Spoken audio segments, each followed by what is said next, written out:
Hello, teacher, and welcome to our evidence integration presentation for the Business Innovation Project. We're Team 2, and today we will guide you through the complete project planning behind the development of a new innovation for Cahui Coffee. Our team is formed by Pierre Hernandez, myself, Javier Balagan, Sam Martinez, Sofia Barrios, Carlos Ramirez.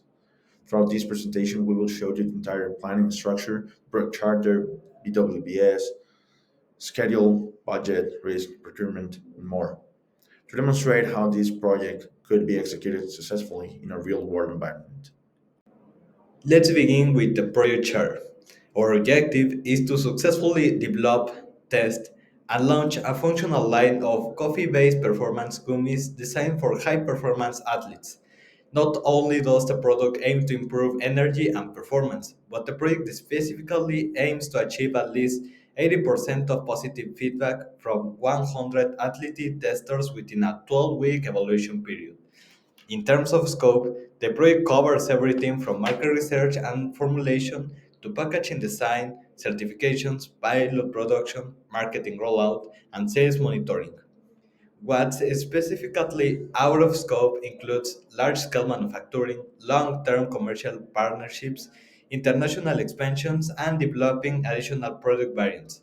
Our stakeholders include Laura Mendez, the founder, coffee suppliers from Chiapas, high performance athletes, regulatory agencies, our internal project team, employees, and marketing partners.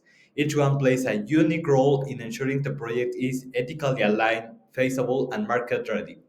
Finally, our success criteria are clearly measurable.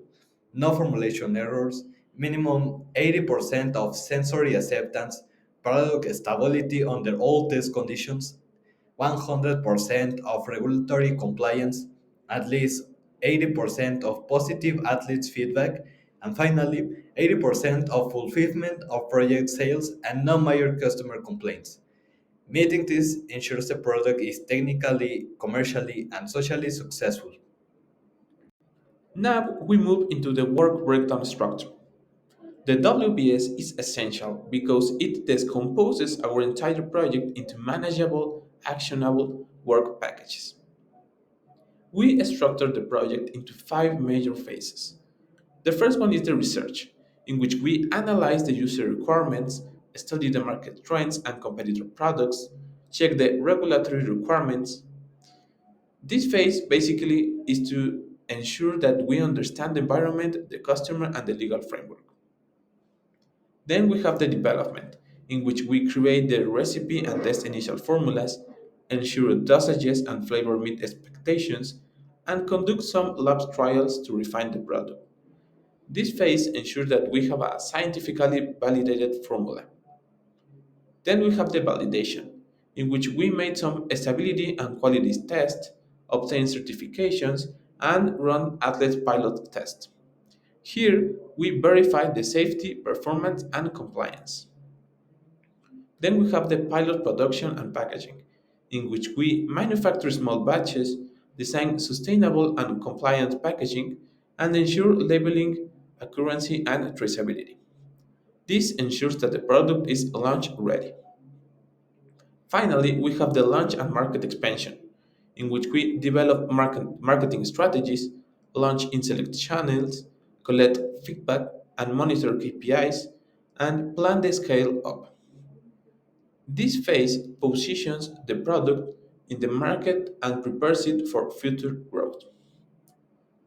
The WBS keeps the project organized, transparent, and efficient, ensuring all the tasks have accountability and sequencing.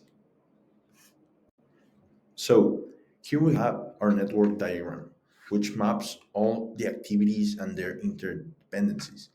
This diagram is especially important for identifying the critical path, meaning sequence of tasks that directly determine the project's total duration. For example, tasks such as formulation, development, stability testing, certification processes, and pilot production are all critical. None of them can be delayed without delaying the full project. The network diagram also gives early start, early finish, late start, and late finish dates. allowing us to calculate a slack and identify which activities have flexibility. This tool gives us precise visibility of the project flow and helps ensure we meet the end of 2026 deadline. So, for example, here we've got the critical path is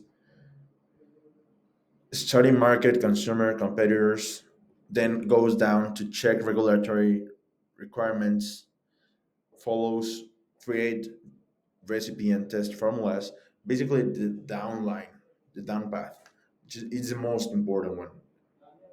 So what I meant before is that if these projects down here delay, they are no longer, they like delay the whole project. Here we have the Gantt, which is the WBS, but with a deadline, basically. And of course, this got the dependencies of each um, element on the Gantt. For example, first research, and then it device. This whole the gray big blocks are basically the WBS. The red one is a critical path. Research starts with research, then goes to study market trends, consumer needs, and competitor products. Follows do primary polls for user requirements, which goes in the upstairs up way. Follows check regulatory requirements. And so what I'm trying to say here is that the red path is a critical path, but more visually represented. Here it says and is stated on the challenge or on the case that we need to start January 2026, and the deadline is final days or late 2026, which we can see here. We finish almost starting the fourth quarter or the last quarter of the year. Quality is fundamental for this project, especially because we are developing a consumable product for athletes. Here, we outline exactly what will be checked, how it will be checked, and what the acceptance criteria are. For example, for market research, we check the accuracy and relevance of insights through source verification and competitor benchmarking. For formulation, we evaluate ingredient proportions, safe dosage, and sensory acceptance through lab and panel testing. For stability tests, we track product performance under different cycles and temperatures. For packaging, we validate compliance with Mexican regulations and usability scores. Our metrics include stability percentages, gap analysis scores, sensory averages, compliance scores, and sales KPIs.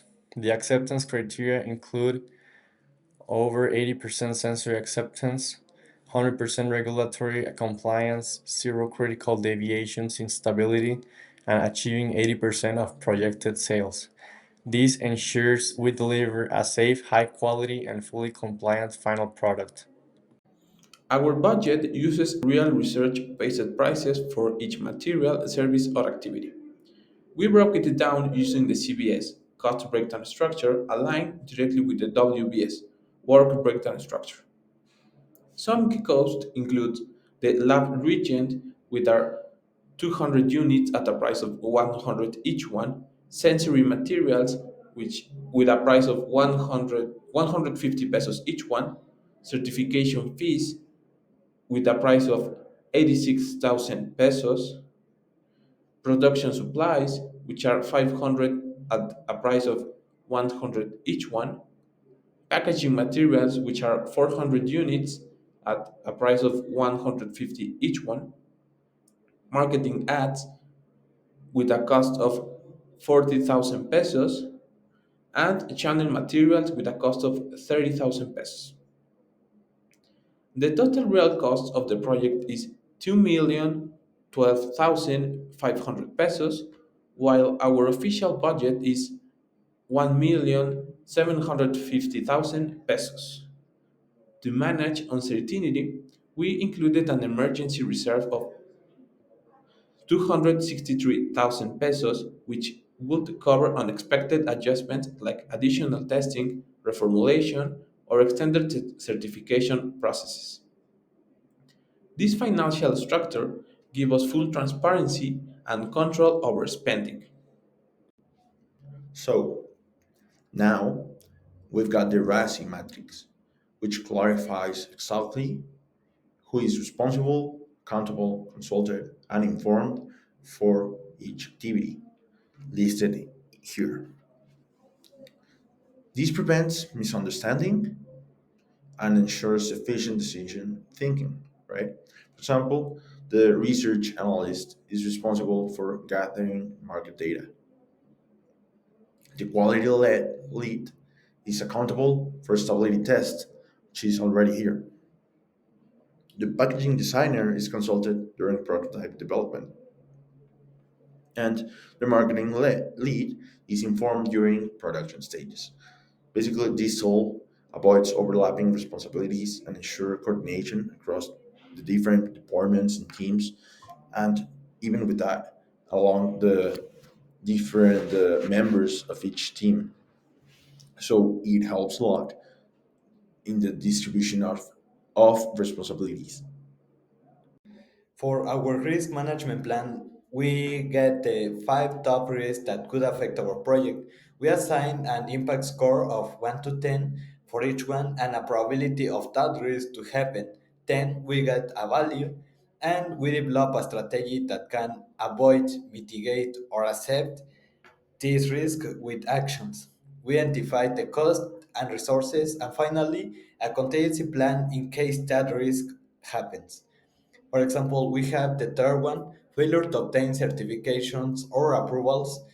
We have a score impact of 9 and a probability of 30% to happen, getting a value of 2.7.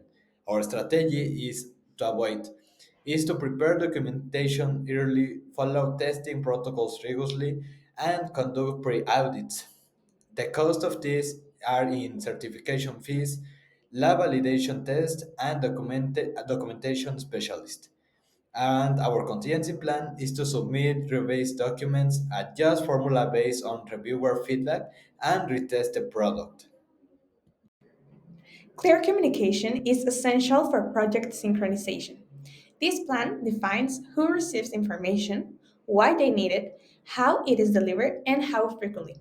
For example, research updates are sent weekly to the UX researcher and market analyst.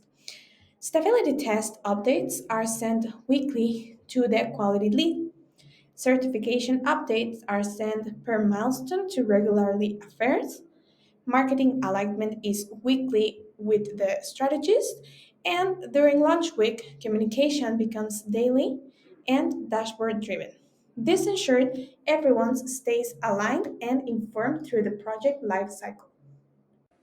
Our procurement plan outlines the materials and services required for each WBS activity along with their contract type, timing, and justification. We used a mix of fixed price contracts, unit contracts, service contracts, subscriptions, and rental agreements. These contracts apply to lab reagents, packaging design, machinery rental, certification services, marketing materials, and analytics tools. By aligning procurement within project timing, we ensure no delays and guarantee availability of critical resources. To conclude with our presentation, I'd like to share with you some key lessons we learned from this micro project. We learned how essential structured planning is, especially when working with a product that must comply with safety, regulatory, and market requirements.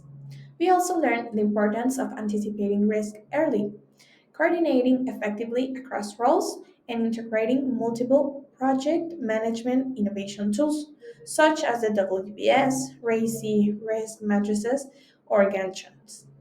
I think that what we could have done better as a team is that we could have improved by optimizing task sequencing earlier and strengthening our time buffers for certifications. We believe that project management is important professionally because it creates structure, assigns responsibility, and ensure efficiency. Skills that are required nowadays in the any real world company. This activity enriched both our professional and personal development by strengthening teamwork, analytic judgment, communication, which was really important, and the ability to plan complex projects with real constraints. Thank you so much for your attention.